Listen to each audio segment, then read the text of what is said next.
Good morning. Good morning. I want to thank you all for taking the time to be here. I want to thank our Chief Operating Officer, Dan Gordon. I want to thank Chiefs Turner, Chief Labatt, and Chief Baker for joining me today and for all of their leadership. I also want to thank Dave Wilkinson.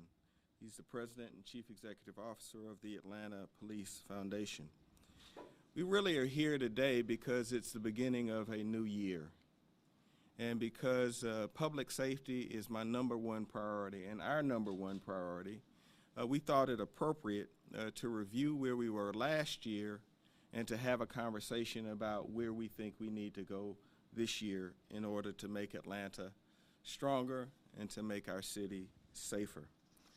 We know that much of our serious crime is being committed by a small number of individuals who have been allowed to rotate in and out of jail after our officers do the hard work of actually apprehending these individuals. Well, last year, I told you about a study conducted by the Atlanta Police Foundation, which provided data which showed 461 individuals who were responsible for more than 10,000 crimes. So I want to say that again. There are 461 individuals who were responsible for 10,000 crimes. Most concerning to me at the time was that only about 16 of them, so out of 461 who have been arrested before, 16 of them, or 4% of these individuals, had ever spent time in jail. It's after they were convicted.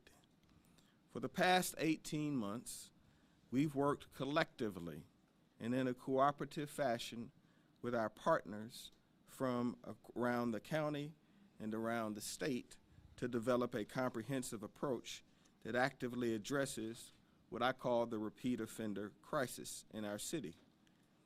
And so in partnership and in collaboration, we established a repeat offender commission. And I wanted to share the news today regarding what we've learned.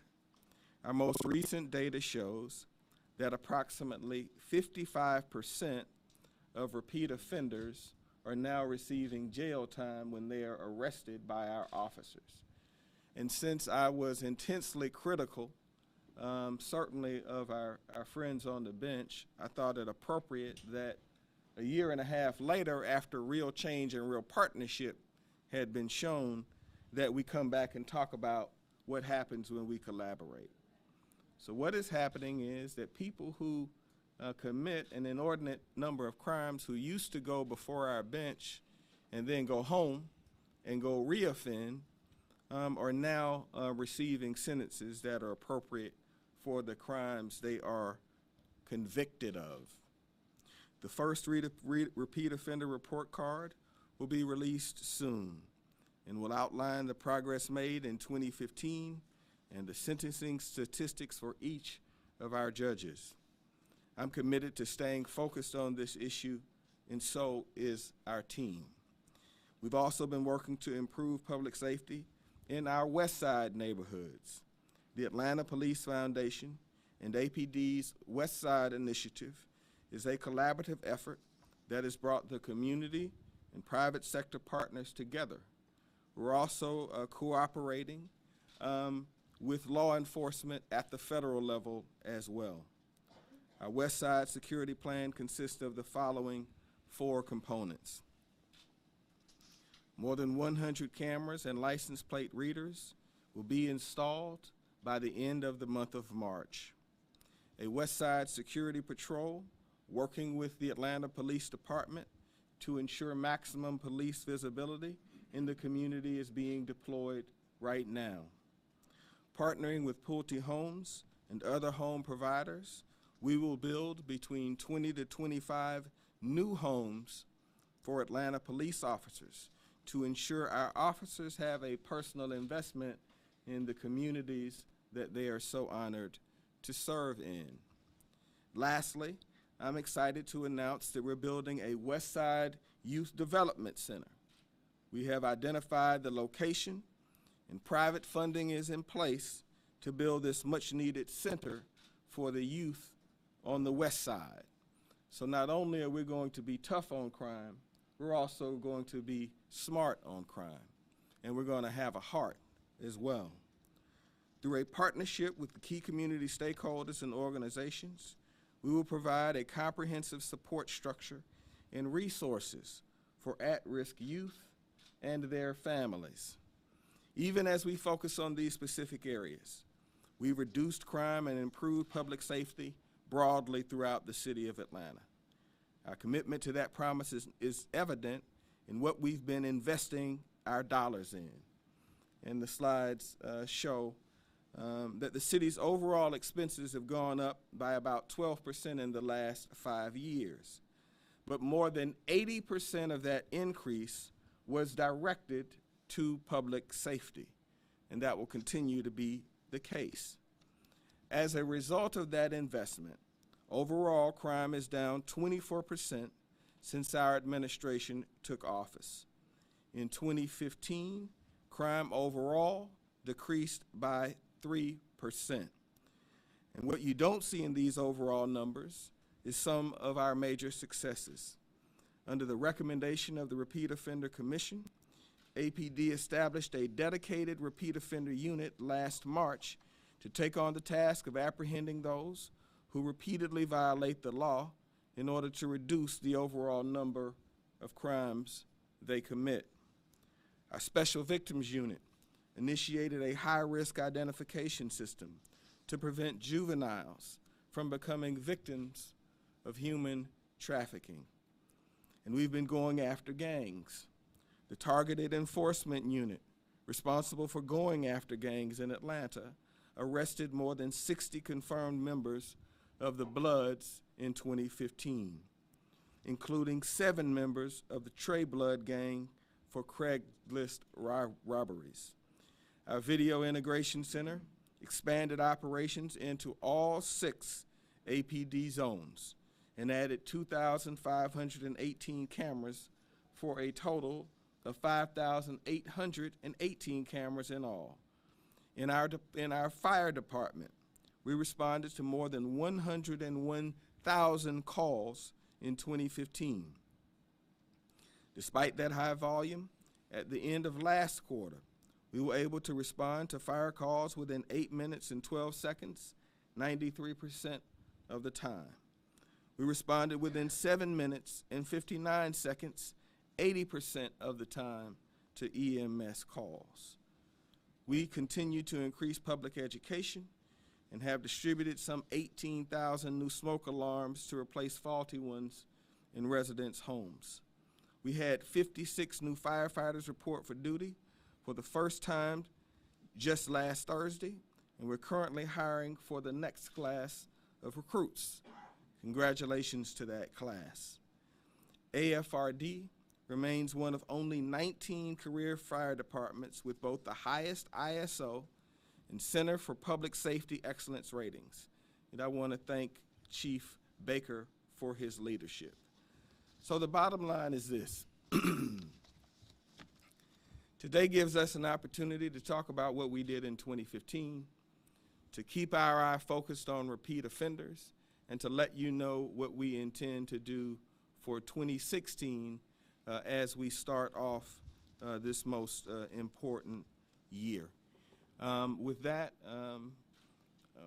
I'd like to turn it over to Chief Turner for brief remarks. I too want to thank Mayor Reed and the administration for all that they've done to support public safety.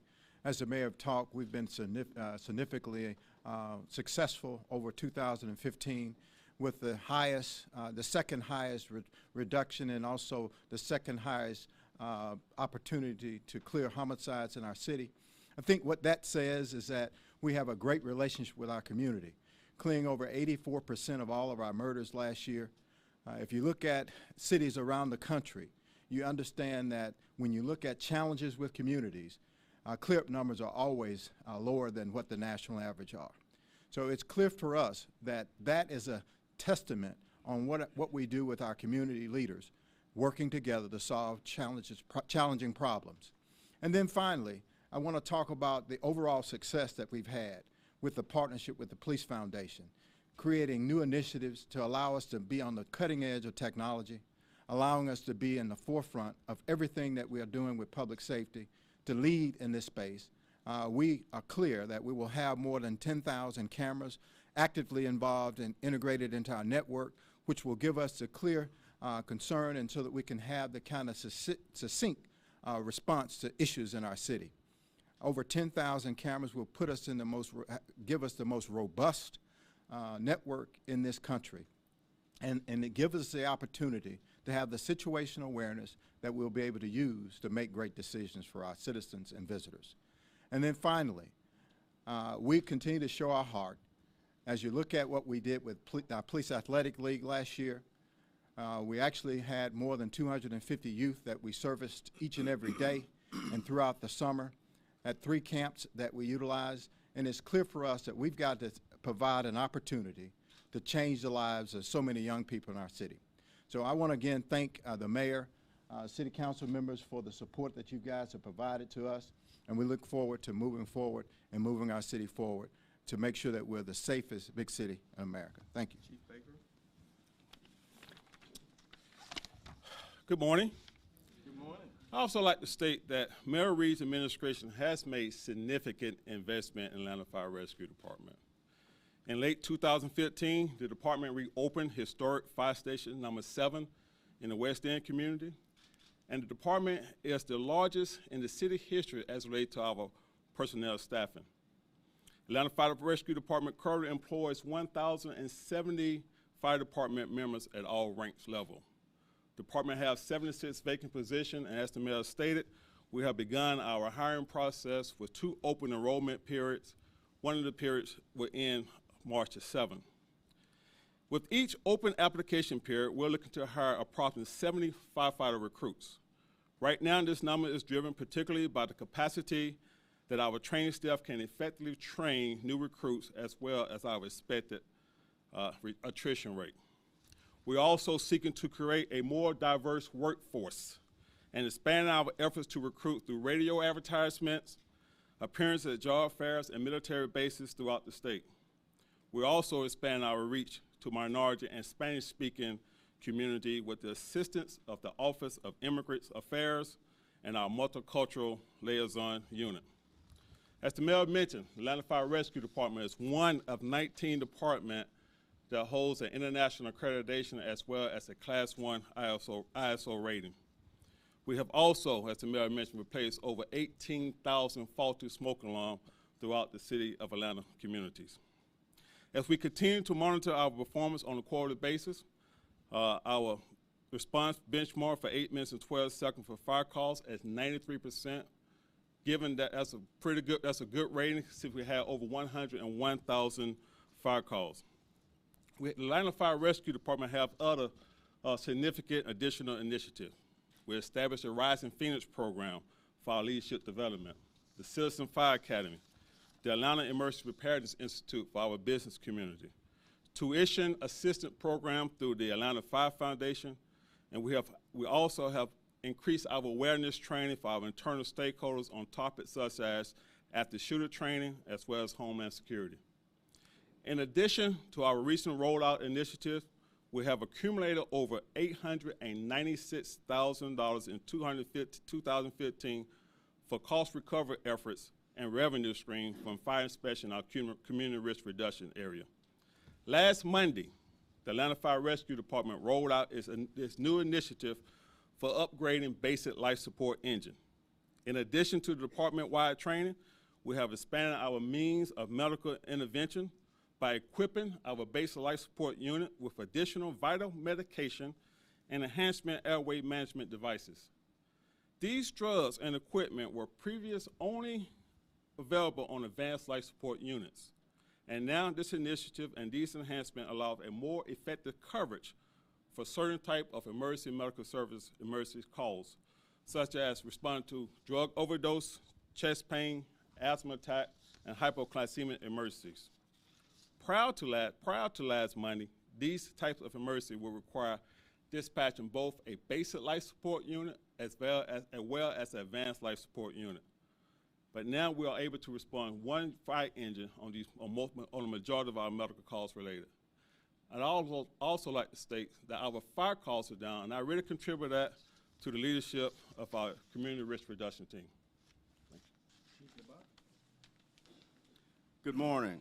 Good morning. Under Mayor Reed's leadership, traditionally, our jail's been transformed. We've been allowed to delve into the community and start programs such as Love Our City. So on February 1st, we actually put out the call for you all to help us clean our city, create a safe environment. And as such, we've received 144 requests, and we've completed 35 of those requests with 3 topics, mainly tire and debris pickup, graffiti removal, and right-of-way cleanup. We've been able to partner with constituent services, provide continuum of care. And as we can identify those areas that you all have helped us lean toward, we're in a space that we can really provide an impact. Just yesterday, Chief Turner and his team allowed us to not only impact a husband and wife who needed some additional resources, but led by Mayor Reed's Office of Constituent Services, we were able to get them some help, able to get them off the street and allow them to begin to repair their lives. So with that, the other portion of what we've been able to do leans toward cleaning and closing vacant properties. This year alone, we've partnered with Vacant Property Services and actually have been able to clean and close 216 properties. Our goal is to create a safer and cleaner environment, give people an environment that they're proud to live in. So again, to capitalize on what one of Mayor Reed's goals has been is the children. Under Mayor Reed's leadership, we've been able to go beyond the walls of the jail and partner with Bethune Elementary and have our officers go and read to 3rd grade students to show them that officers are not just someone that's in their community to enforce the law, but be in a space that we can provide someone that they can look up to. We often talk about, and you hear people talk about building jails and prisons for those that cannot read beyond the 3rd grade level. So that's where we started. And we've been able to, in these programs, been able to partner with different APS schools and provide tours, giving people an opportunity. We don't run a Scared Straight program. We call it Operation Redirect. It's about choices for us. It's about giving people an opportunity to see where you can move beyond. So with that, I too, like Chief Turner and Chief Baker, would like to thank Mayor Reed for his leadership in the public safety space, as well as our council members. And I'll turn the mic back over to Mayor Reed. So here's the bottom line and the main reason for having you all here today.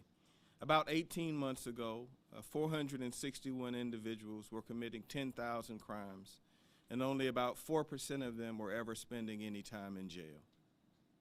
That was bad for the city, and it was bad for the people of the city. Today, after working in a cooperative fashion, about 55% of those individuals who come before the courts are now seeing time in jail. These are individuals who have been convicted repeatedly and who our officers have caught repeatedly.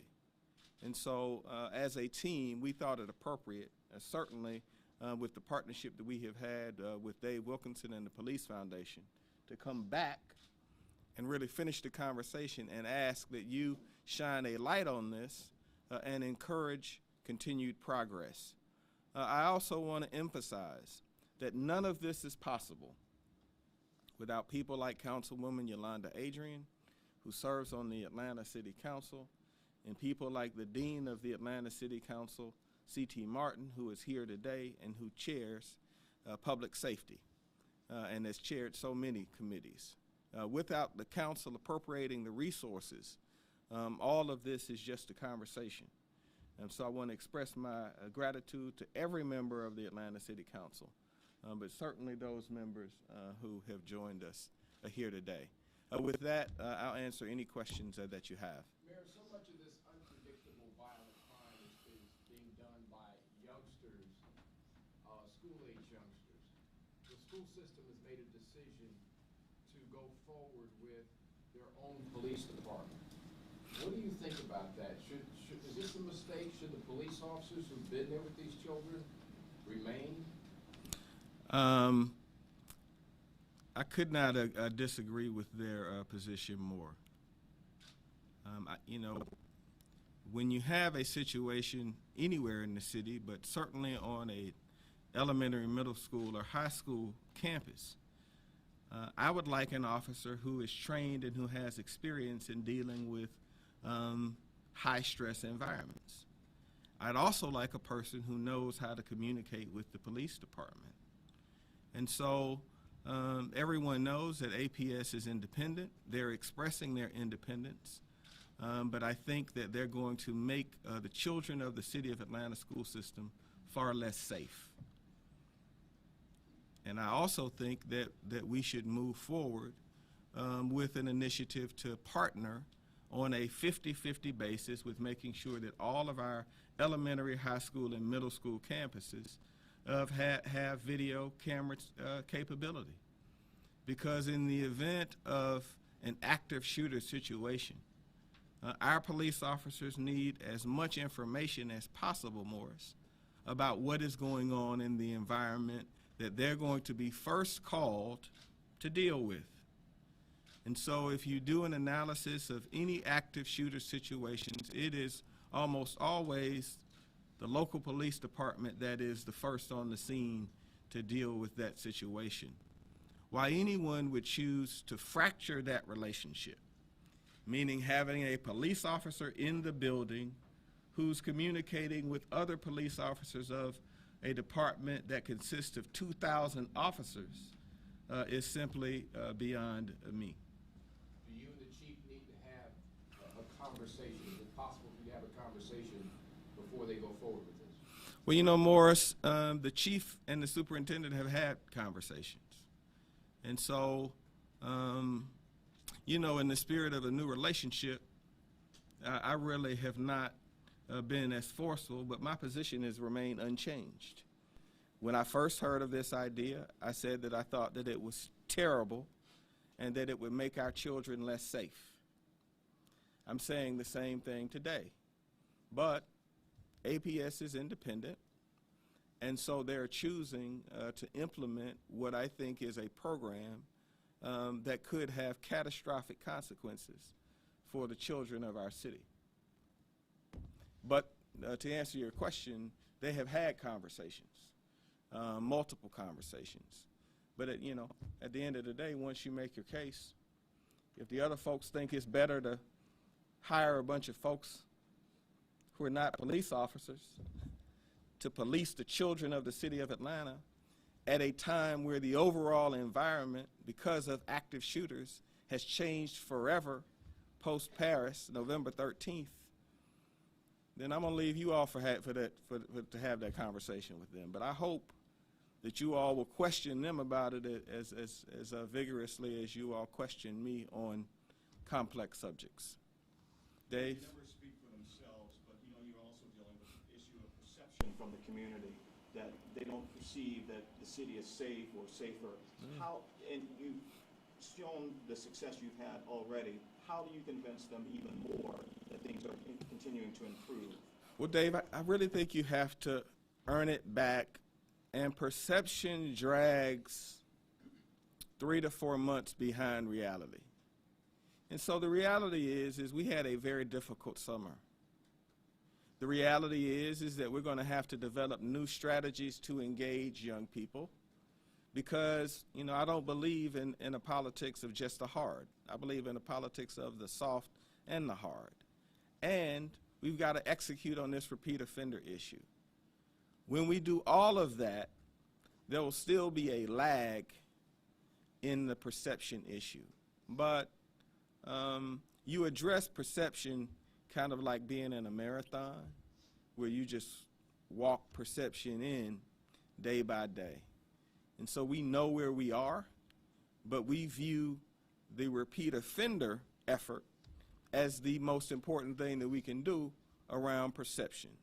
So addressing gangs, addressing youth challenges, and addressing repeat offenders represents 3 of the 4 prongs that we're focusing on, the 4th being the deployment of technology. What about parental responsibility, Mayor? Can you deal with that at all? You know, as Morris mentioned, some of these offenders are becoming very young. Is there something that you and your administration can do to deal with parental responsibility for these kids? Chief? Yes, part of the youth initiative that we're standing up on the west side will include a parental component that will allow us to bring that child, that juvenile, into that diversion center to really to do a triage of that individual, to find out what that child may need so that we can try to put that child on the right path. We've been working with a number of 501c3 organizations to set that policy up. We're excited about that initiative. It will expand to other precincts. It will start in the west side area. Our intent is to change the trajectory of young people in this city. When their first encounter with police officers are in the backseat of a police car, we have an opportunity to change that if we have the right resources in that center, and that's where we're driving to. Excuse me. And so, Dave, that's really what the chief's effort on the West Side Future Fund, and the fatherhood initiative that we launched really is all about getting at the youth component of this. We think if we have a stronger connection between dads and their kids, that helps. We think that if you focus through the West Side Future Fund on the most challenged zip codes in the city of Atlanta, that certainly helps keep folks from doing crimes that increase in an escalating fashion. Katie?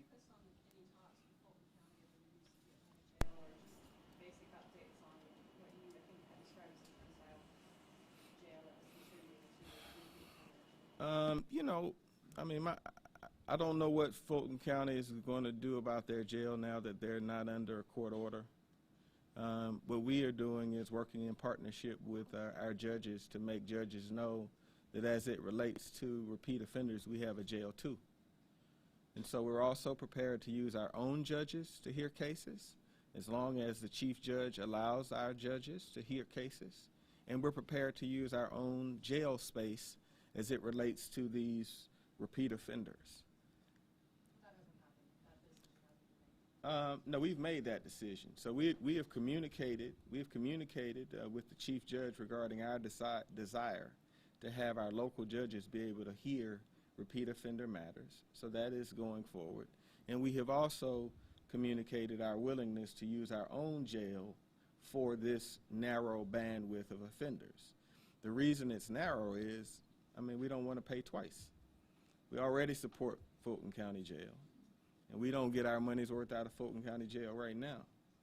But to take on this challenge so that we're not just throwing stones and complaining, we want to put our shoulder to the issue. When do you expect any kind of decision from the chief judge? Well, as I said, I mean, we've been working in a cooperative fashion, and I think the response will be favorable. And in terms of a data timeline, I don't want to give you an answer off the cuff because I need to get briefed on it, and I didn't anticipate your question. Does anyone have anything else? Yes. You had some efforts, and you've been backed by the city council to put some raises through for particularly veteran police officers. Mm-hmm. The chief still has more folks, though, who have either made a decision to leave or they're in the process of making that decision to leave that he'd like to keep. How would you describe your relationship right now with the police officers, especially led by their union? Yeah, I think that they're getting better and better every time we pass a pay raise. Right? So what I said was when the litigation was over, we would start addressing pay right away. The Georgia Supreme Court ruled unanimously in favor of the city regarding our pension efforts. We immediately passed pay raises for lieutenants. Shortly thereafter, led by Council Member C.T. Martin, we immediately passed pay raises for sergeants. We will come up to the budget season very soon. You know, we're working on the budget right now, and we anticipate moving forward with another round of pay raises for our rank and file officers, which will represent the 8th pay raise we would have provided Morris in the worst economy since the Great Depression, and more than any other local government is granted in pay raises. But I'll tell you this, after Paris and having the kind of briefings that I've had from our local special agent in charge from the FBI, our officers are going to have to be compensated because the nature of their job has changed, Morris. In an environment where ISIS is sending hundreds of thousands of emails and communicating with people through social media, they're just trying to activate one individual, and the federal capacity to investigate all of these claims and whether someone is being radicalized, the nature of that has changed. It puts an added burden on law enforcement. So I always want to pay our public safety officials better. The only comment that I would have regarding it being productive is the tone of the conversation. I treat people how they treat me, right?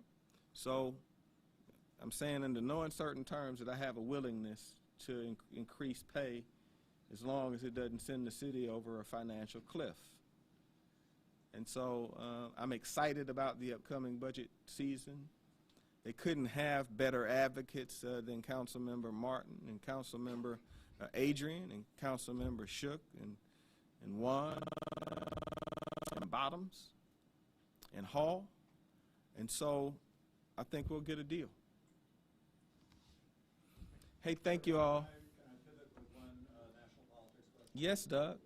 As you know, Senator Sanders is coming to town today. Bill Clinton was in town over the weekend. How do you view how competitive that race will be for Democratic votes, especially African-American votes over the next level? Doug, I think that Senator Clinton is going to beat Senator Sanders in Georgia. I think that Senator Clinton is going to be the Democratic nominee. And so what I've said all along is that, and I hosted the president on Saturday, President Clinton. What I've said all along is it's very important that we just go ahead and hash it out, run the campaign, right? As we stand here today, Secretary Clinton is way ahead in terms of the number of delegates. This is about a march to delegates. And let's just go ahead and have the campaign. I made a remark a few weeks ago that Katie covered where I said, you know, let's just not be alarmed. And so in my view, I really don't care how long this election takes as long as I know how the movie ends. And that is with a person who is actually a Democrat being the Democrat standard bearer. Bernie Sanders has been a Democrat for a little less than a year. Go and talk to his colleagues in the United States Senate. He's never led anything in the U.S. Senate. What has he led? How many bills has he passed? He's no Senator Kennedy, right? And so because he could not win as an independent, he switched and ran as a Democrat and now sits in the Democratic Party criticizing Democrats who really put a lot on the line to implement the reforms that we have implemented. Saving the automobile industry, 14 million new jobs, 70 months of positive job growth, 18 million new people unemployed. And as I've said before, and I stand behind my comments, if you're at a Bernie Sanders rally, you think you were at a Trump rally, save the harsh terms that Trump uses about immigrants and black people, Latinos and women, and everybody else who Trump offends. But if you remove that and listen to this message of rage and anger, you think that you weren't under a Democrat president who had done more on these issues than any Democrat in the last 40 years. And so I'll close by saying this. I think that the Clinton-Sanders match really is Ali Spinks 2, right? So when Ali fought Leon Spinks, I know, ladies, I apologize. Nobody thought Leon Spinks should have beat him. Muhammad Ali admits that he barely trained for that fight, and when he got in the ring, this little guy jumped all over him, and I mean, he was, you know, but in Ali Spinks 2, he worked out, he did his work, and he managed the fight, Doug. And so there were moments when Leon Spinks would get excited and hit him a couple times, and every time he did, Ali would just grab him. Stop treating Bernie Sanders like he's something special. He's not going to be the nominee. Bernie Sanders would have to win every single primary 55-45 to be the nominee because of the superdelegate count. I know a little bit about it because I am a superdelegate. Right? We are not going to put our party in the hands of a person who's not even a Democrat and watch him take this party over a cliff. Right? When we were campaigning for President Obama in the worst of times in 2011, I sat with the president. Bernie Sanders said that the president should have had a primary, Doug. If President Obama had had a primary opponent in 2011, right now we'd be having a campaign to decide who's running against Mitt Romney. Right?